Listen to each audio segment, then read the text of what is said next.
Have you notified Lord Helmet? Yes, sir. I took the liberty. He's on his way. Make way for Dark Helmet! All rise in the presence of Dark Helmet! Please, be seated. Be seated. I didn't, well, I mean, you know, not to open the kimono up. Whoever edited that and pulled that for the show didn't leave all the way to the part where that character, you know, can't breathe and all those sort of Right. things. We just, you know, thought we'd have a little bit of fun. That's probably good. That's probably good right there. We still got That's time for probably future good. segments to update the bumper there. Well, that is something that we do want to announce, right? This is the first of many. Oh gosh, you guys are going to be inundated. By way of introduction, the day that his parents brought him home from the hospital, he was Frank Schwartz. The day that he joined our ranks here in F3, he then was affectionately renamed Dark Helmet. He has been arguably the most involved man in F3 Nation in the last 15 minutes. 15 minutes, but he does take the reins of Nantan, and I don't know if they've given you some other official title, but whatever. Nantan is the one that's the most important to us because it is the guy who provides sort of that visionary leadership for an organization that ideally then distills it down to the members of those organization, plants it on their hearts and lets them go run with it. And there's none better serving to then take over in sort of the third iteration of this role from Dread to Slaughter to now to Dark Helmet. So brother, it's the first time we've had you live on the show since we had you live in the park in Apex, Cary Apex a few weeks ago. So good to have you back, dude. There we go. Good to be here. Yeah. And so one of the things we want to do with some regularity, once a month, once every other week or so, is just get you in here, man, so we can make sure we're sharing with the guys stuff that's happening. First and foremost, one thing that you articulated really well on that day was what the focus of F3 from a nation level. I had the same thought, Peter. Needs, like, what the focus is going on around here?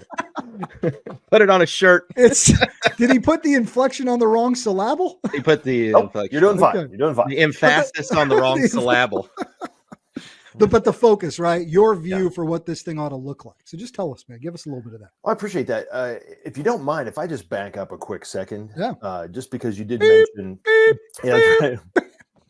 beep, beep, bring it back here. But you know, we just heard from Craig, and you mentioned, you know, that I have a particular interest in this kind of thing, and some people know, some people don't, right? But I'm a psychology guy by training, or by education rather.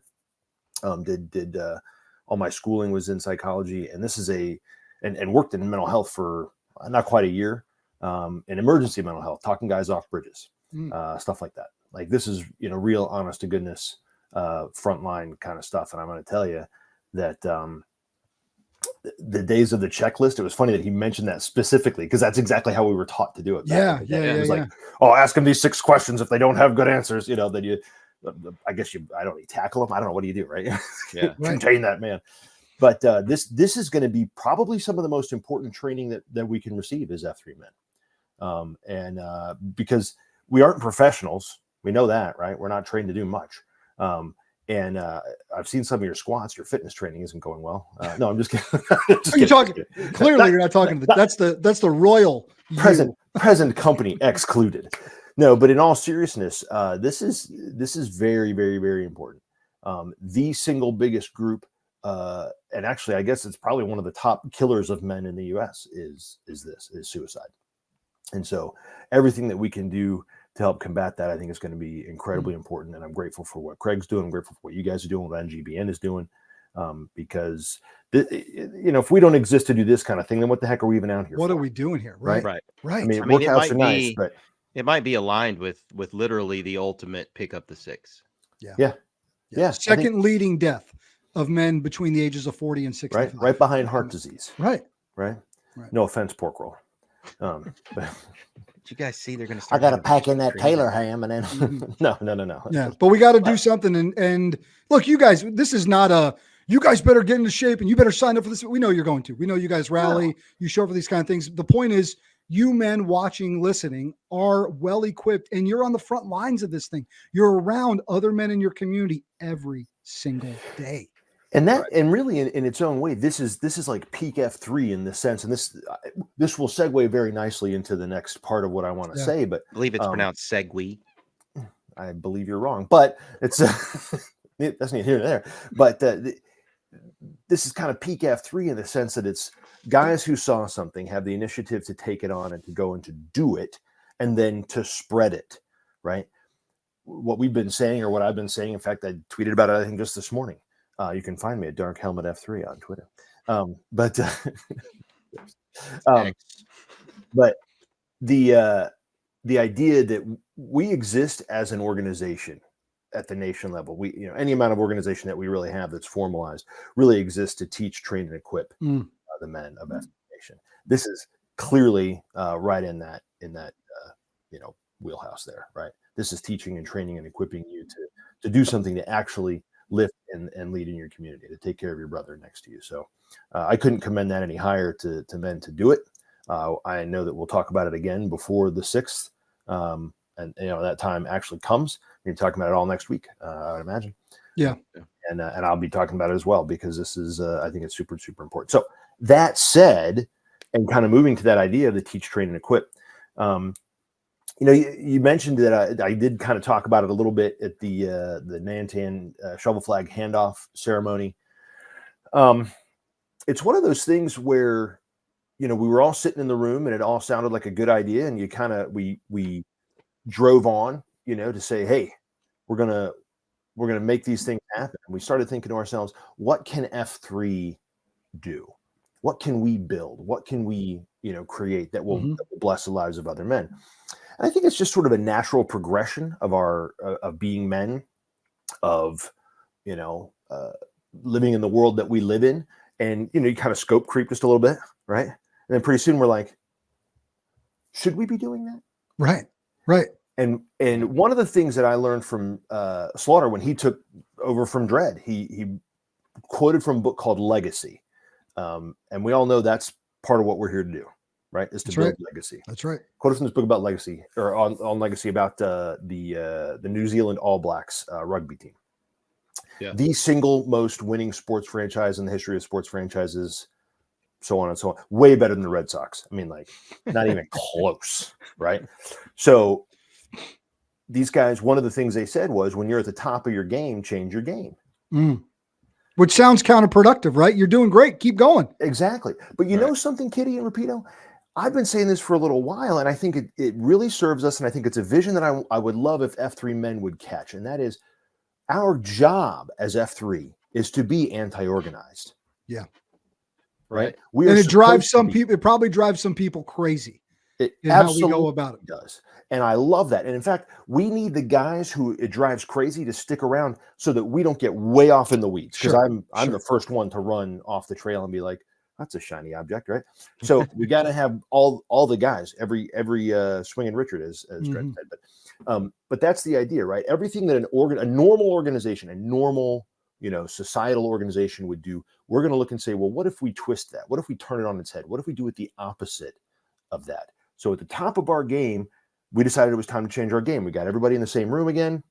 We all sat down as a leadership team, and we said, no sacred cows. I mean, and I'm talking about even down to the mission. Do we still have the mission right? Is this what we ought to be doing still? And kind of, you know, and we identified a number of strategic pillars and things that kind of came out of that. And then when Slaughter was like, guess what? It's your turn. I was like, oh, I guess I better formalize this into some sort of a coherent thought and get it out there to the men. Right. So here we are, right? And the fact is that the mission is the right mission. And it's so much the right mission. The 5 core principles are the right core principles, and they're so much the right 5 core principles. The credo is the credo, right? And so much so, not only is none of it changing, we're going to say anything that is ancillary, anything that would be perceived as an appendage. Yeah, we're doubling down. We're doubling down. Exactly. We're done with that. And so what does that mean? Well, I don't want to spoil the surprise as it kind of continues to roll out, but things like, well, I think I'm okay saying this, and I hope nobody's going to get mad at me or too mad at me, but you know what it is? It is also the circle of trust. So it's true. A gigantic circle. and you're talking through things that are developing and that we're looking to give examples of, like, but I'll give you an what example. This is going to look like. We had spent a lot of time thinking, you know how we're going to we're going to make community leaders is we can start a foundation. We can have people donate to the foundation. We can give grants to guys to accelerate the leadership that they're doing in their communities. Yeah. And as we kind of got down that road a little ways, we said, we're not supposed to do that. We're not the world fixers. Our job isn't, we're supposed to fix men. Our job is to And get in then- the heart of that man. That's exactly. And then the men will go fix the world. Right. Mm, well so said. I can tell you this for certainly for 2024 and probably forever, there aren't going to be any more grants. When you give money now, it's not going to be granted to somewhere else in F3 Nation. It's going to come and it's going to go directly to serving the mission. Right. That's going to be the job of that money. Every resource we have is going to be dedicated directly to those things. Now, is there anything wrong with donating money or, seeding projects or things like that? Of course not. And it definitely did a ton of good. And I mean a ton of good in a lot of communities. But what we realized is that that keeps too much centralized, right? And doesn't decentralize enough. And that's part of our goal. And then another thing about it is you could give that money directly, right? And do good where you are, right? And your dollars can stay local. And, the big thing about it is that we're supposed to be training, teaching, and equipping. And that's not in that anywhere. Right. Yeah. And so we figure if we can be absolutely the best that we possibly can be at unlocking men, at taking a man and giving him a little bit of fitness and a little bit of confidence and putting in his mind the idea even that he no longer needs permission to be who God created him to be. Right. If we can take that little piece and we can pass that over and then get him some friends, some men around him that can help him on that journey. Because friends, I don't know how to tell you this. April 6th is going to tell you in big ways, you can't do this by yourself. That's right. And if you think you can, you're screwed. Yeah. And everyone who tells me, well, I got it taken care of. You might right now. And everybody does when the sun is shining and your belly's full. Right. But when it's not that way, you don't have it all together, then what? And so we get men around you to help you out. And then really that third F, the faith part is understanding your purpose on this earth as it relates to the things that are more important than you, the things that are bigger than you and bigger than your little worldview, right? So you snag onto that purpose and you go and live that out in service to a thing that is bigger than you. And I'm here to tell you, that's when the world changes. That's when the world changes. And no offense to, anything that's happened in the past, but my giving money and then it goes to a project somewhere else in America, while that's wonderful, that's just impact. It's not leadership. Writing a check is impact, and impact is an important part of leadership, but you want to lead someone to impact. You don't want to just write a check and be like, done my leadership duty. Yeah. Let me tell you what I'd rather see, Kitty, and this is the vision that I want men to catch, is rather than worrying about organizing big community events and saying, I led this event or I did this thing. Look, I'm telling you right now, the organizations already exist, right? Now, if you're D2X and your purpose on earth and you're absolutely 100% sure that your job is to lean in and make this thing, the best it can possibly be, awesome. Love it. Do it. Right? 100%. But if for some reason that's not your thing, which most of us it's not, instead of reinventing the wheel and coming up with some new community organization or something like that, what I'd rather you do, and I believe that this is what we are as an organization of infiltration, I believe that we should go and teach those people who are already doing the things, have already figured out the processes. You go in there, be on their board.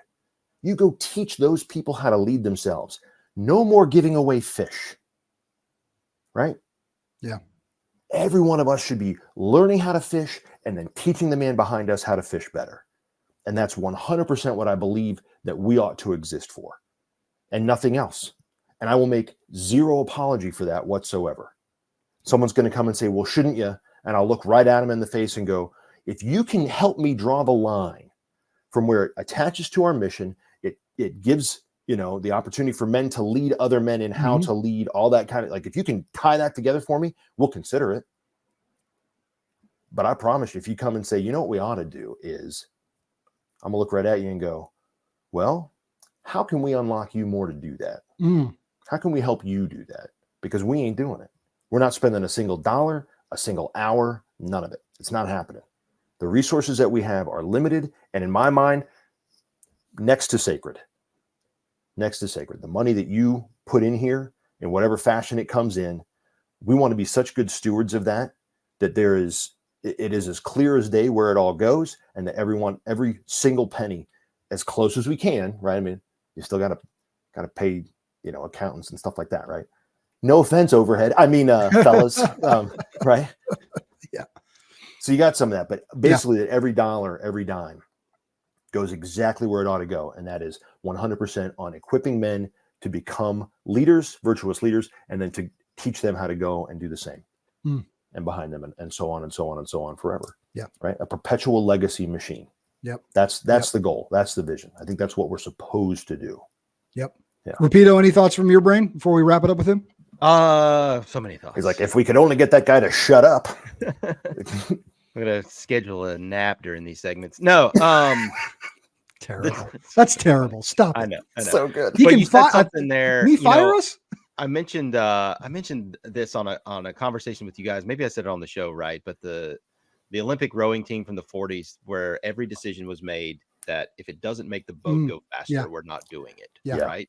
It's perfectly in line with what you're saying. Another thing came to mind was, I don't know if Gus is watching today, but like when you start thinking about Nick Saban and the top of his craft, Marty Smith asked him one time in an interview about what kills success, and his easiest number one quickest response was complacency. Yeah, for sure. And so we're talking about that as well. So I'm excited for the focused intentional effort here. And something else you said right there at the end, where like financial resources are limited, but the PACs of this nation are unlimited in their potential to carry this mission forward to that next man and pave that 43 feet. Right. So a focused effort in all of this is where we need to be. And I'm excited to be but a small part. You know what that sounds like, Kitty? That there sounds like a quote with Rapido. Well, I was going to say roll damn tide. Roll tide. That's right. Roll tide. Roll tide. That's good, man. Hey, before we let you go, brother. Yeah. What do you need? Because you got the PACs watching. What do you need the PACs of F3 Nation doing tomorrow? Oh, tomorrow, get your lazy butt out of bed and go to a workout. That's number one, right? Yeah. That's the best thing you can do. I would say the thing I can ask you to do tomorrow is stop being a consumer and start being a contributor. Stop being a consumer, start being a contributor. Quit worrying about yourself and get out there and figure out how to serve your fellow man. Also, register for the Equip to Save a Life event on April the 6th. Ding. Welcome to family. Not what I was getting at. I was just asking him a legitimate question, but we would love to have you be a part of this thing. NGBN.TV/. Bro, good to see you. Love you, bro. Same. Helmet, Love you thank back. you, brother.